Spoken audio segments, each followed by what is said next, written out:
Welcome to Sage Audio. Today we're doing a Reverb Masterclass.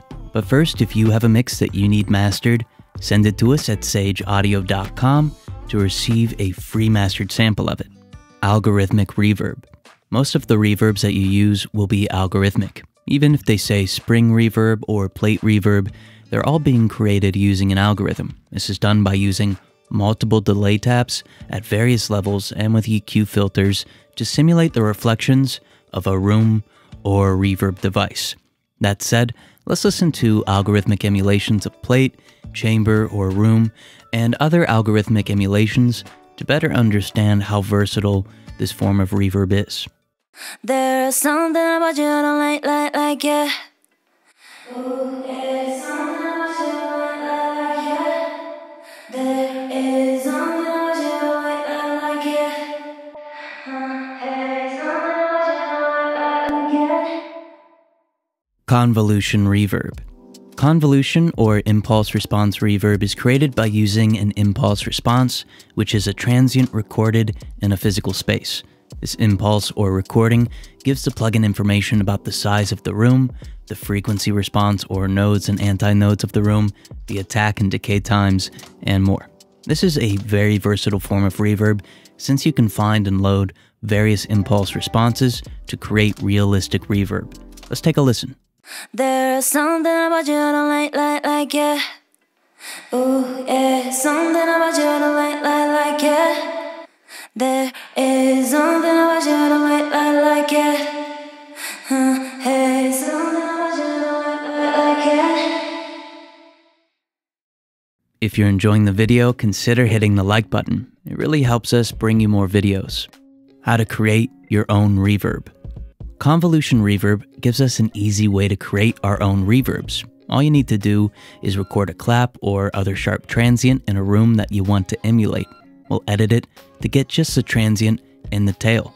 Then we'll export it as a WAV file. We'll then load it into a convolution reverb, and now we have that room available as a reverb setting. So if you're ever in a great sounding room and you have a portable recorder like your phone, you can record an impulse response and use it in your music. I'll record one in my living room so you can hear the effect. There's something about you I don't like, yeah. Ooh, yeah, something about you I don't like, yeah. There is something about you I don't like, yeah. Hey, something about you I don't like, yeah. How to time reverb. Timing reverb is incredibly important since your reverb's RT60 and decay will either enhance or detract from the musicality of your mix. To time reverb or other time-based effects, take 60,000 and divide it by your session's BPM. This gives you a quarter note in milliseconds. I can now use this value, a multiple, or division of it to create in-time reverb. So if I wanted a whole note, I'd simply multiply it by 4. Let's take a listen. There's something about you I don't like, yeah. Ooh, yeah, something about you I don't like, yeah. There is something about you I don't like, yeah.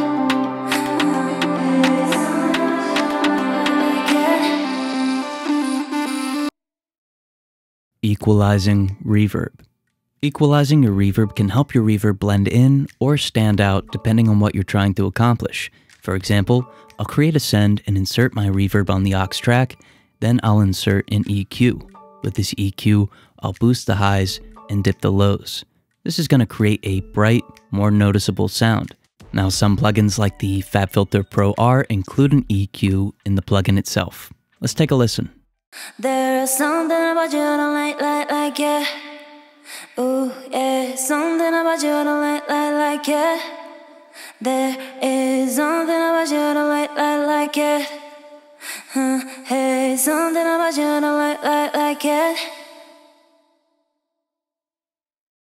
Only a small percentage of people that watch our videos are subscribed, so if you're enjoying the video, consider subscribing. It's free and you can always change your mind. Make an instrument blend in. Making an instrument blend in with reverb can be a challenge, but the secret is isolating the reverb to the mid-frequencies. This keeps the reverb from sounding bright or boomy and adds the reverb to an already dense area in the mix, making it blend in seamlessly. For an even better effect, time this reverb like we covered earlier. Let's take a listen. There's something about you I don't like, yeah. Ooh, yeah. Something about you I don't like, yeah. There is something about you I don't like, yeah. Hey, something about you I don't like, yeah. Meaning of reverb functions. Let's look at some common reverb functions and explain what they mean. The room you emulate will alter your reflections. Time is how long it takes the reverberated signal to decrease by 60 dB, whereas your decay rate alters the tail of your reverb but can also affect the RT60. Size alters the attack and release of the reverb, as well as the density of your reflections. Diffusion determines if the original signal or the early reflections create the reverb tail. Lastly, pre-delay is the amount of time in milliseconds before the reverb affects your signal. Other reverbs sometimes combine some of these functions or omit them, but let's listen to the ones that we listed here.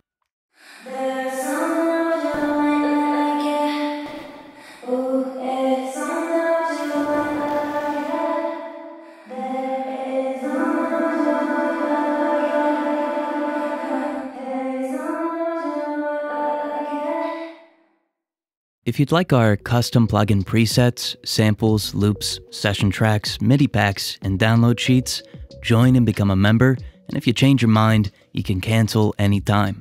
Reverb with clarity. Sometimes reverb can cause the signal to get lost or become more difficult to hear.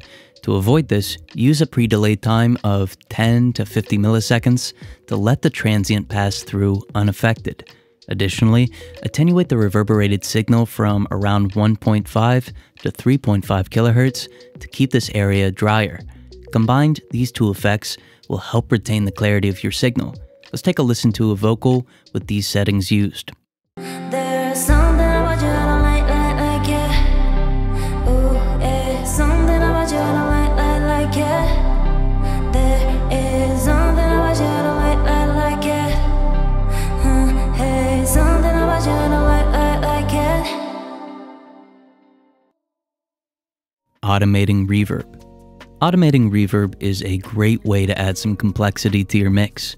If we go into our automation settings, we can adjust just about any parameter of the plugin.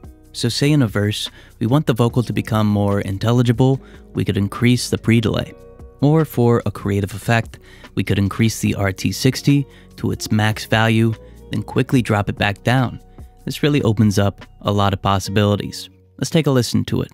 There's something about you I don't like, yeah. Ooh, yeah. Something about you I don't like, yeah. There is something about you I don't like, yeah. Hey, something about you I don't like, yeah. If you have a mix that you need mastered, send it to us at sageaudio.com to receive a free mastered sample of it.